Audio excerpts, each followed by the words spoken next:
¿Qué tal? Buenos días, queridos amigos. Sí, vamos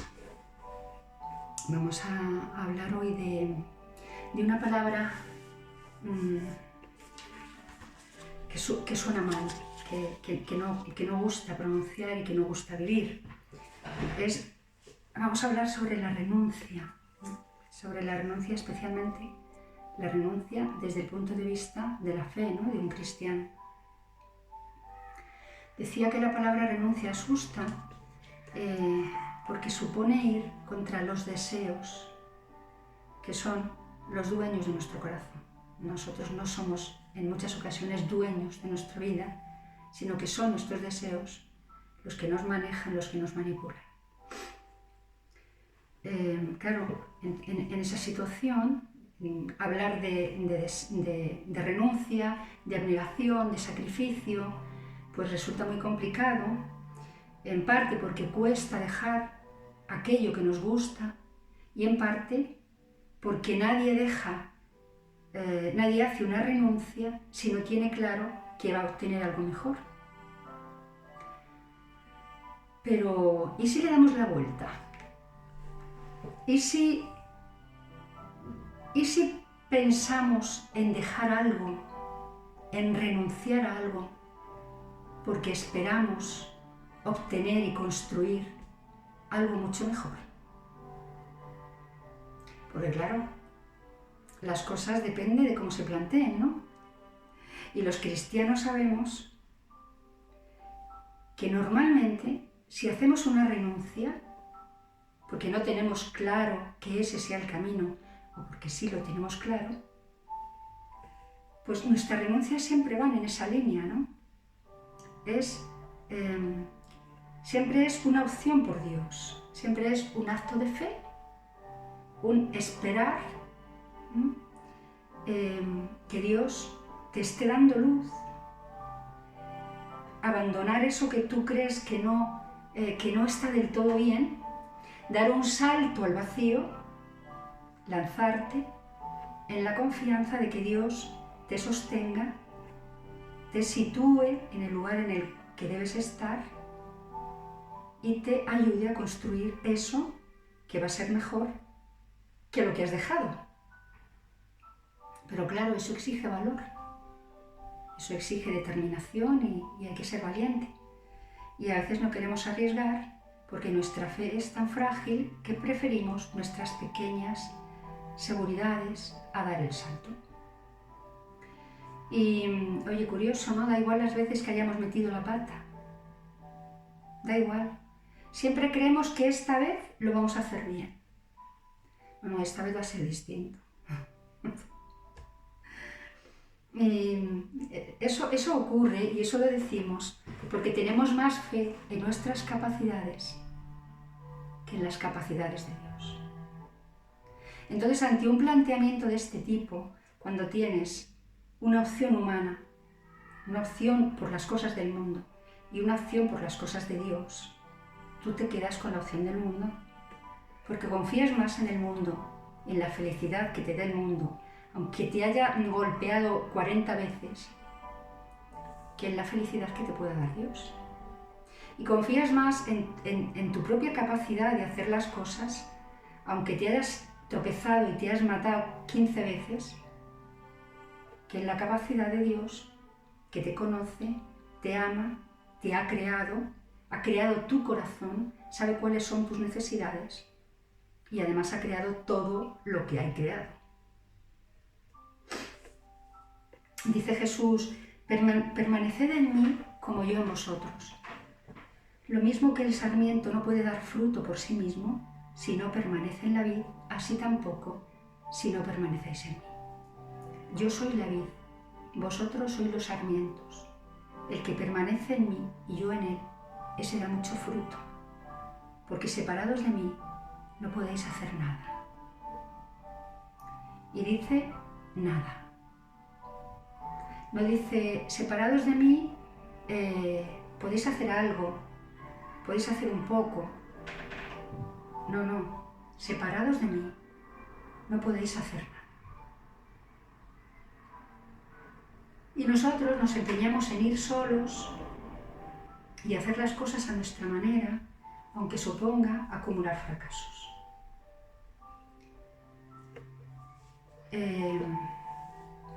Porque claro, no nos fiamos lo suficiente de Dios. La fe no consiste en la concesión y aceptación racional de un conjunto de verdades. La fe es ante todo una postura existencial, es una postura, es una actitud, un compromiso. La fe no se limita a afirmar la existencia de Dios, sino que nos dice que Dios nos ama, que Dios nos ha creado y que como nos ha creado por amor y nos ama, exige de nosotros una respuesta de amor. Y la fe vista así es entonces el horizonte y también el motor de todos los comportamientos de la persona. En el modo de vivir el día a día, lo que sostiene la fe del creyente es el encuentro con Cristo. Claro, todo esto que yo os estoy diciendo, sin encuentro previo con Cristo, es muy difícil hacerlo. Es el hecho que sostiene la fe del creyente, el hecho de haberlo conocido. Es ese hecho lo que encuadra todo su comportamiento, toda su conducta, al mismo tiempo que lo diviniza. Claro, ¿por qué lo diviniza? Porque en ese caso nuestra conducta y nuestros deseos coinciden con la conducta y los deseos de Dios. Y todo lo que es de Dios es divino. Es decir, que si nosotros hacemos una renuncia en favor de Dios, porque estamos viendo que algo no va del todo bien,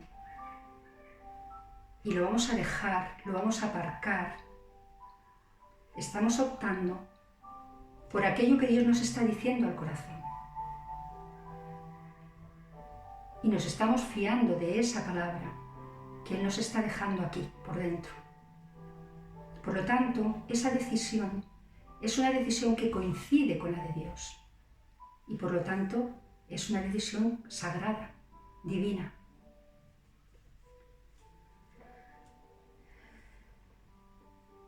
El encuentro con Jesucristo previamente, ¿no? El encuentro con Dios, siempre se da en el camino por el que uno transita.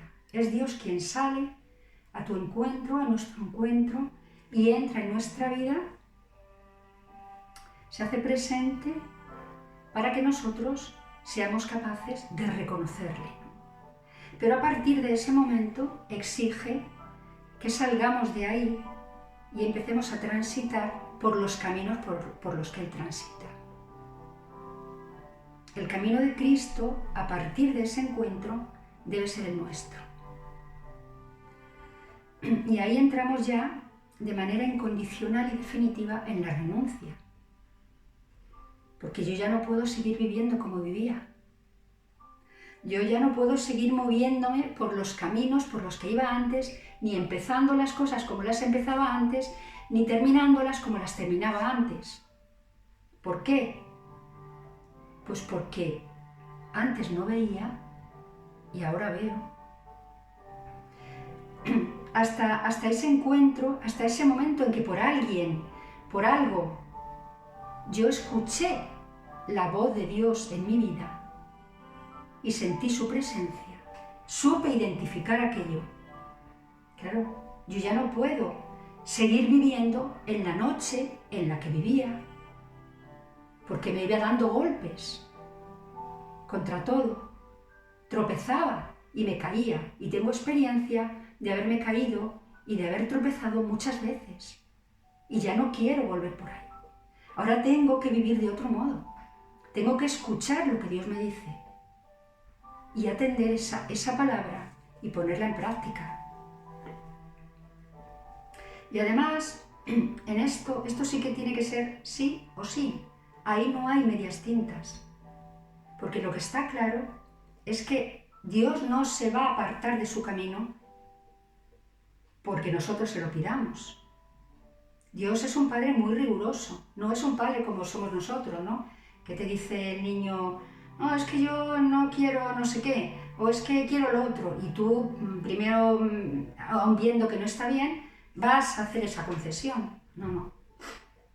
Cuando se trata de nuestra vida, de nuestra santidad, de nuestra perfección, Dios no se va a mover un ápice de ahí. Y vas a tener que ser tú quien vayas por donde vaya. A Dios no le podemos manipular. No se va a dejar manipular.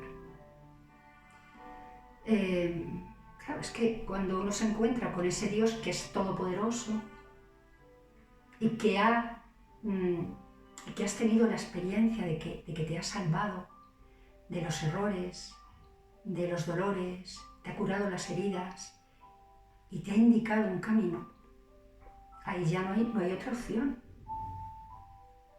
Ahí ya no hay otra opción que seguir por donde Él te diga. Porque además, fijaos lo que nos decía Jesús, ¿no? Dice, el que quiera seguirme, que cargue con su cruz y que me siga. ¿Y cuál es mi cruz? La renuncia. Tu cruz y la mía y la de todos es la renuncia.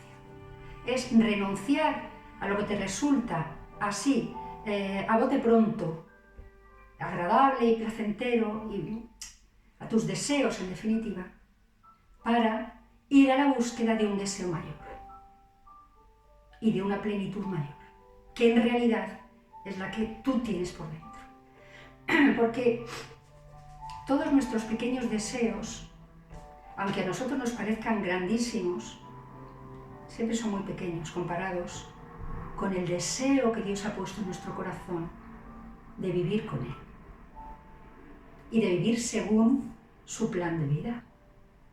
O sea, siempre que nos compramos un coche maravilloso y es que me hace muchísima ilusión, es que coche tal, estamos satisfaciendo un deseo muy humano, que no tiene nada que ver con el auténtico deseo que nos bulle por dentro.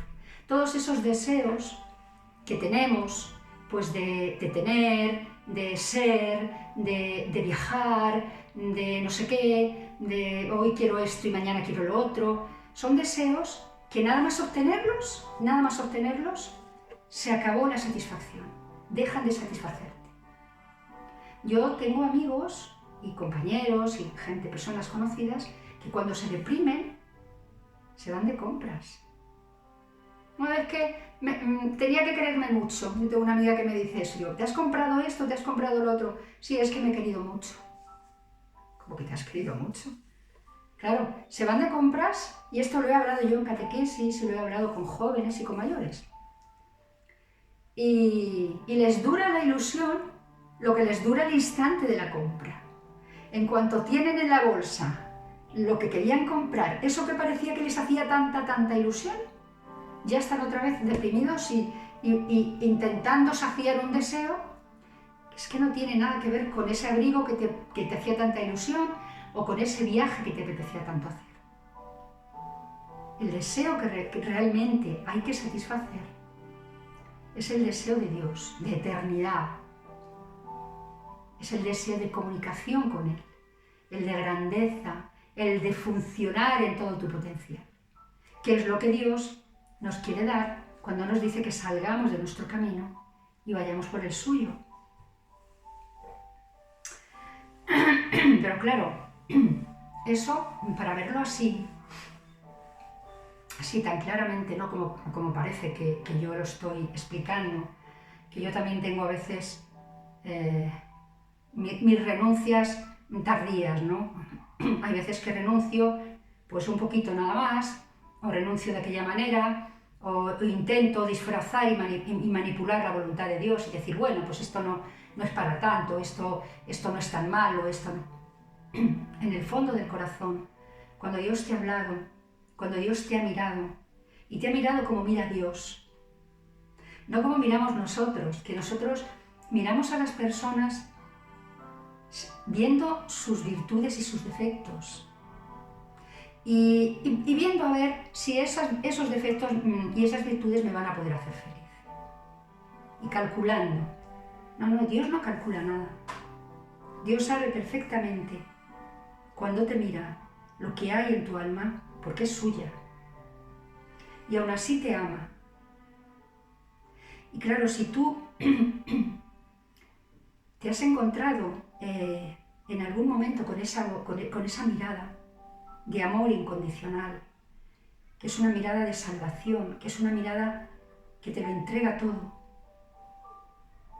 tú vas a necesitar seguir relacionándote con las personas, ¿no? Jesús nos dijo, amarás a Dios sobre todas las cosas y al prójimo como a ti mismo. Tú vas a seguir teniendo necesidad de enamorarte, probablemente, de tener amigos, de establecer relaciones humanas.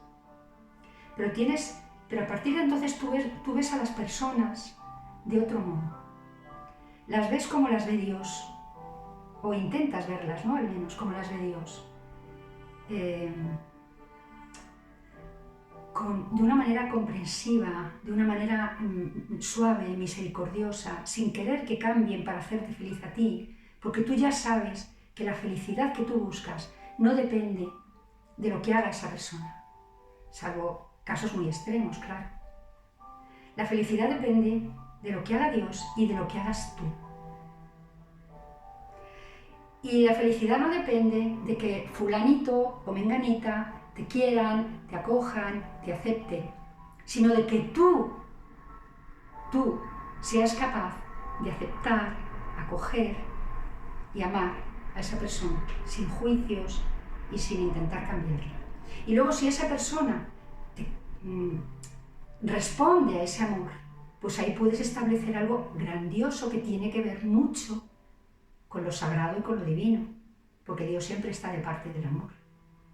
El problema es encontrar esa persona, dar con esa persona, con esa amiga, con esa pareja, que haya escuchado la voz de Dios o que sea capaz de reconocerla en ti. Y entonces se fíe y dé el salto. Hay una mujer, una chica, que establece una relación de pareja y entonces, viendo los defectos y las virtudes de esa persona, opta por ella, hace una opción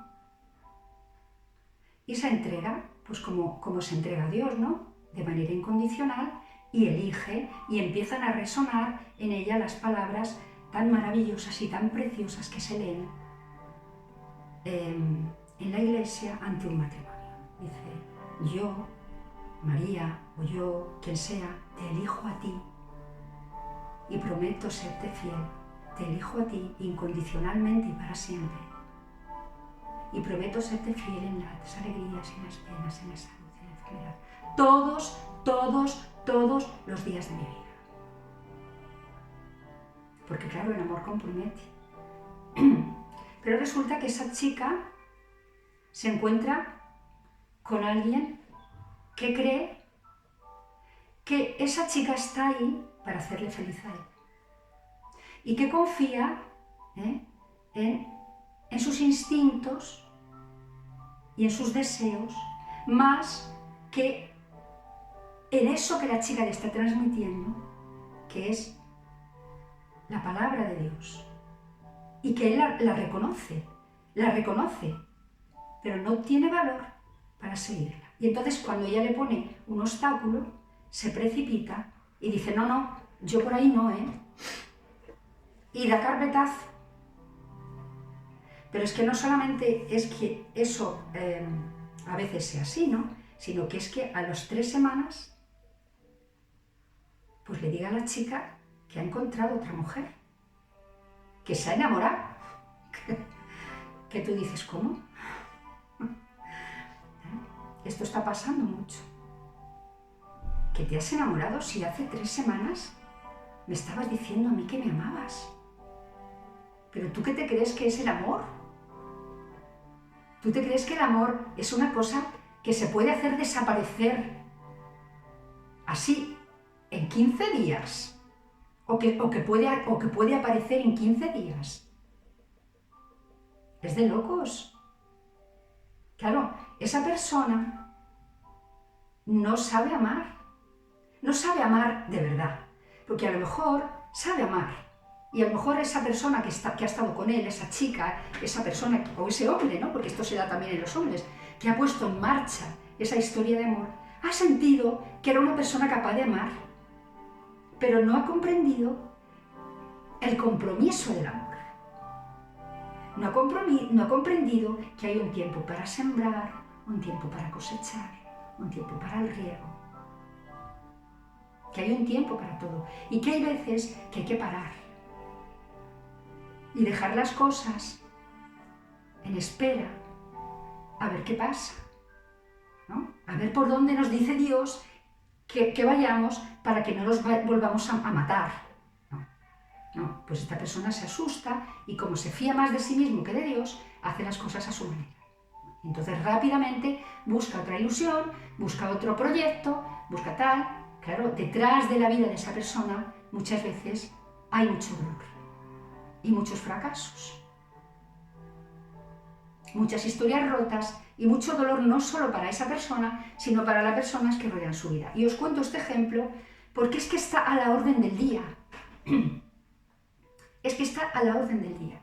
O sea, es que ves un compañero de trabajo que hace 3 meses estaba diciéndote que qué pena, tal, que es que no, que estoy triste, que voy llorando por la calle, que es que ya no estoy con no sé quién. Y a los 5 días o al mes ya está con otra persona. Bueno, no sé, yo, en fin, a mí eso me parece un disparate absoluto. Ahí lo que yo veo es una falta de amor, o sea, una opción por el instinto y por el pequeño deseo, no por el gran deseo de construir algo real, algo grande, un deseo que tiene que tener paciencia, que tiene que esperar, que se tiene que ir fabricando poco a poco. No, hay otra cosa. Pero claro, es que a la gente que no es cristiana, todas estas cosas les suenan muy raras. Yo lo oigo pues en el banco del parque, si me voy a dar una vuelta con el niño, o en mi trabajo, lo oigo porque está por la vida, lo veo en las redes sociales. No, es que estos cristianos son muy raros. Van a misa y rezan.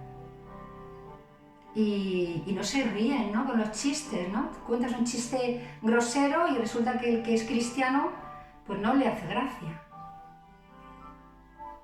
Y los demás se le quedan mirando, esto, no sé qué. Y cuando llega el fin de semana y los otros vienen diciendo que se han ido de borrachera y que han estado no sé dónde y que se han comprado no sé qué y que se han bebido hasta el agua de los floreros, tú dices que has estado en un retiro espiritual el fin de semana y te miran como si les dijeras que te has ido a Saturno a pasar el fin de semana. Claro. Son opciones distintas. Ellos están optando por el mundo y nosotros, estando en el mundo, optamos por Dios, porque hemos tenido experiencia de haber sido salvados, de ser amados y de estar siendo continuamente rescatados por Dios. Jesús decía, Padre, no te pido que los saques del mundo, sino que les permitas dentro del mundo alcanzar la santidad. A mí me encanta la vida, a mí me encanta el mundo. A mí me encanta reír y salir y viajar y enamorarme y todo esto.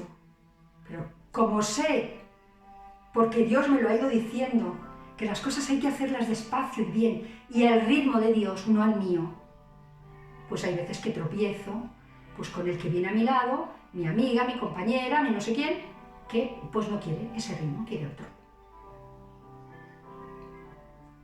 Bueno, lo curioso de todo esto, claro, es que a los cristianos nos pasa una cosa, verás, y a todo aquel que ha oído en algún momento la voz de Dios, ¿no? Es que cuando tú haces una opción personal sobre una opción de Dios, te tienes que hacer violencia a ti mismo. ¿Por qué? Porque tú ya sabes que lo que estás eligiendo no es lo mejor. Y a veces lo haces por complacer a otra persona, por no disgustarla, o por un momento de debilidad, o tal, pero tú ya estás oyendo ahí la voz de Dios, que es la que te late por dentro y la que te está indicando cuál es el camino. Y para hacer tu voluntad vas a tener que ir contra esa voz, que en definitiva es la tuya, porque es la que tienes aquí. Y te vas a tener que hacer violencia a ti mismo. Entonces, cuando tú estás escuchando esa voz y decides no hacerte violencia y decides hacer una renuncia, aunque te duela muchísimo, porque hay veces que hay que renunciar con el corazón roto, aún así, siempre tienes la sensación de estar haciendo lo correcto, de estar haciendo lo que Dios te pide, que es el que sabe, que Dios no nos pide que hagamos las cosas porque nos quiera llorando y porque nos quiera infelices, no. Jesús decía, os daré una felicidad que nada ni nadie os podrá arrebatar. Y tú ya sabes, porque has tenido experiencia de esa felicidad.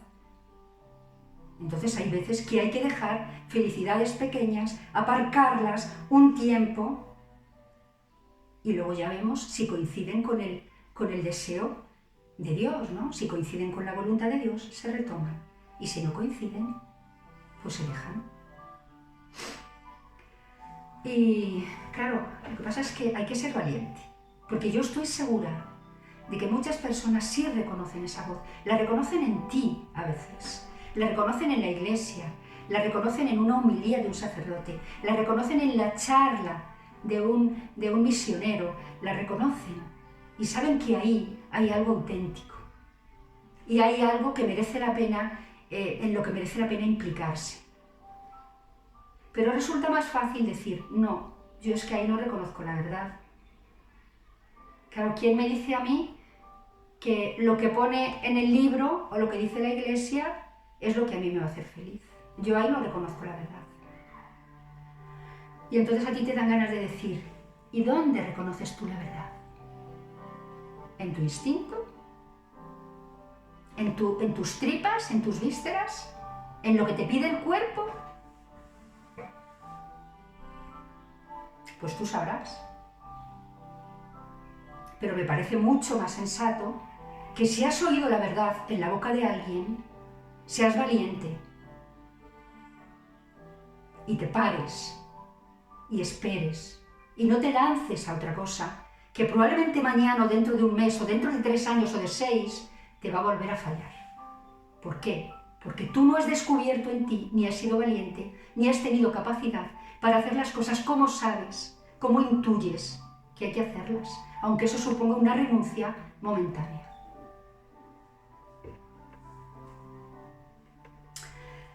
Bueno, la renuncia siempre es una opción libre. Una opción libre. Dios nunca nos va a obligar a hacer una renuncia. Dios nos va a dar la luz para ver por dónde debemos ir. Pero es cada hombre en su libertad, en el ejercicio de su libertad, quien se libere a sí mismo de deseos que no conducen a ningún sitio y de meterse otra vez en la boca del lobo. Eres tú, con tu opción libre y personal, quien, siguiendo lo que intuyes que Dios te pide, quien te liberes a ti mismo. Bueno, la fe en estas circunstancias pues condiciona mi modo de actuar y me hace tomar en serio mi vida y hace que yo viva un compromiso que es frente a Dios y frente a mí misma, porque si no ya me estoy haciendo violencia, ya estoy yendo contra lo que mi instinto me dice. Claro, cuando la gente cree que ser cristiano y te encuentras con gente que te dice, no, yo también creo, yo también soy cristiano o cristiana. Yo estudié con jesuitas o estudié en un convento, estudié en un colegio religioso, con monjas. Pero claro, esas personas creen que ser cristiano es ir a misa cuando les cuadra, una vez a la semana, sí les va bien, que tampoco hay que volverse locos. Y ya está. Y no. Ser cristiano es cargar con tu cruz, es decir, renunciar a ti mismo, a tus proyectos, a tus planes, a tus pequeños deseos, porque los pequeños deseos van a estar siempre ahí, siempre. Están en la vida de los cristianos y están en la vida de los que no creen, de los ateos y de los que no creen, y de los que no esperan. Lo que pasa es que los cristianos ya sabemos, ya hemos hecho experiencia de que esa voz, de que esa verdad que hemos reconocido es algo que vale la pena perseguir, porque has ido edificando dentro de ti una felicidad, una paz interior, una alegría y un entusiasmo que los demás ven. Claro, y encima te dicen, jolín, qué bien se te ve, ¿no? ¿Cómo me gustaría a mí tener fe? A mí me encantaría tener fe. Claro, yo quisiera ser como tú. Pero resulta que tú les estás poniendo por delante qué es lo que hay que hacer para tener fe y no tienen valor para hacerlo. Y entonces resulta más fácil culpar a la iglesia. Dice, no, yo es que la iglesia, con la iglesia hemos topado. Es más fácil perseguir tus deseos que hacer lo que te está diciendo la iglesia, que no tiene ningún interés en que tú sufras. Lo que tiene la iglesia es el deseo y el interés de poner en el mundo a Jesucristo, porque para eso nació. La iglesia la puso en marcha Jesús, con los primeros cristianos. Primero con su predicación, con su modo de actuar, con su ejemplo, con el ir creando los sacramentos, y nos los dejó ahí para nuestra plenitud y nuestro gozo. Y la Iglesia, que lleva 20 siglos estudiando y que hay grandísimos hombres y grandísimos teólogos, grandísimos santos, grandísimas personas que lo han dejado todo, que uno dice, jolín, hay que ver, ¿no? La vida de Madre Teresa o la vida de los misioneros. Esa gente, qué buenos son, ¿no? Esa gente no son buenos. No son solo buenos. ¿Qué piensas? ¿Que tenemos una fábrica de bondad nosotros? ¿Que uno puede fabricar la bondad y dejarlo todo y marcharse a curar leprosos? Porque por dentro, pues oye, tienes tú ahí, has ido haciéndote tú bueno a ti mismo. Pues no, a ti te ha hecho bueno Dios y la Iglesia. Te ha hecho bueno Dios, que donde está, te guste a ti o no, es en la Iglesia. Porque fue lo que Él puso en marcha. Y es lo que sostiene la Iglesia la sostiene el Espíritu Santo, si no, ¿de qué va a llevar 20 siglos la Iglesia en pie? Gracias a nosotros, los que estamos ahí, que somos unos pobrecitos todos, que estamos hartos de pecar y de cometer errores. No, la Iglesia la sostiene el Espíritu Santo. Y si tú has tenido la experiencia en algún momento de haberte encontrado con alguien cuya palabra te suena a verdad, quédate ahí. Y busca por ahí. Yo tengo un amigo sacerdote que cada vez que habla es para grabar en piedra lo que dice, que decía siempre, hay que volver al lugar donde uno ha tenido experiencia de ser feliz, de haber sido feliz, donde uno ha tenido experiencia de que le han tocado de verdad el corazón. Yo tengo una hija que es un ángel, es un auténtico ángel, buena, dulce, preciosa, mansa, inteligente, sensible, y que cuando era pequeña, pues a mí me acompañaba a la iglesia y vivió unos años de mucha felicidad. Y luego los estudios, porque ha hecho muchas cosas, ha estudiado muchas cosas y lo ha hecho muy bien y lo ha aprobado todo con notazas y ha obtenido mucho rendimiento, ¿no? a fuerza pues, de su capacidad y de todo el tiempo que le ha dedicado, pues bueno, pues fue dejando la iglesia. Y ahora no encuentra el momento para volver. Y cada vez que yo le digo, ha venido Corderito, por ejemplo, que era un seminarista que venía, que ahora es sacerdote, o ha venido Rapo, o me ha dicho Curry esto, lo otro, ¡ay, mamá! Le salta algo por dentro. Le salta ese recuerdo, el recuerdo de haber sido feliz. Y yo le digo, hija, renuncia. y vuelve, da el salto y regresa al lugar donde has tenido experiencia de haber sido feliz. Y ella se me queda mirando con los ojos llenos de lágrimas, unos ojos que tiene así, verdes, hermosísimos, no solo porque sean verdes grandes, sino porque están llenos de luz y de amor. Y está ahí dando pasitos, a ver si consigue encontrar la fuerza que la separe un poco de esa vorágine de cosas que ella está haciendo y vuelva al único sitio que es importante, en el que es importante estar, allí donde Dios habla. De verdad, no me voy a extender mucho más, tengo aquí un montón de cosas. Ah, sí, me gustaría deciros una cosa, mirad. Vale, los cristianos, o sea, la gente cree que los cristianos somos aburridos, por todo esto que os decía, porque nos ven así como muy formalitos y se ríen de nosotros. A mí a veces en el trabajo me cantan la canción esa que decía yo amo a Laura, pero esperaré hasta el matrimonio. ¿Os acordáis, no? Me imagino, los cristianos sobre todo. Y se ríen. Se ríen de mí, lo hacen en broma, ¿no? Pero se ríen. Y me ven así, pues formalita. Claro, cuando levanto la voz y doy un palmetazo en la mesa y le planto a alguien las verdades en la cara, se queda así como diciendo, uff, ¿qué te crees? Pero si no hay vida más alegre ni menos aburrida que la vida de un cristiano. Claro, ¿sabes por qué? Entre otras cosas. Primero, porque Dios nos da una alegría que no nos la da nada. No nos la da las borracheras, ni nos las da comprarnos abrigos, ni nos la da tener cochazo, ni nos la da el mundo, nos la da Dios. Y porque además esa experiencia de Dios y ese estar con Dios exige vigilancia continua en tu vida. Entonces no hay posibilidad de aburrirse ahí, porque estás continuamente pendiente de lo que ves, de lo que sientes, de lo que haces, para no caer en la tentación. Y para vivir siempre de acuerdo al plan que Dios tiene para ti. Claro, decía Jesús, velad y orad para no caer en la tentación. Velad, despertad, espabilad.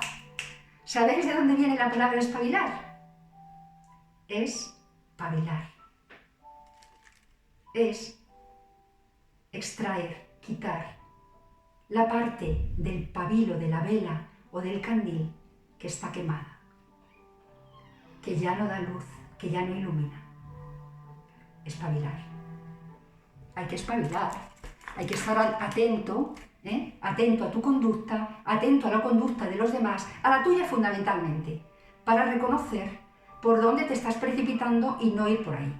Y a la de los demás para no dejar que te arrastre, para decir, espera, frena, coge mi mano y espera.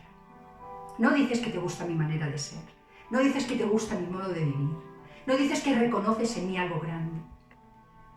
Entonces hazme caso y espera. Bueno, yo creo que no me voy a extender mucho más. Bueno, pues eso. No me extiendo más.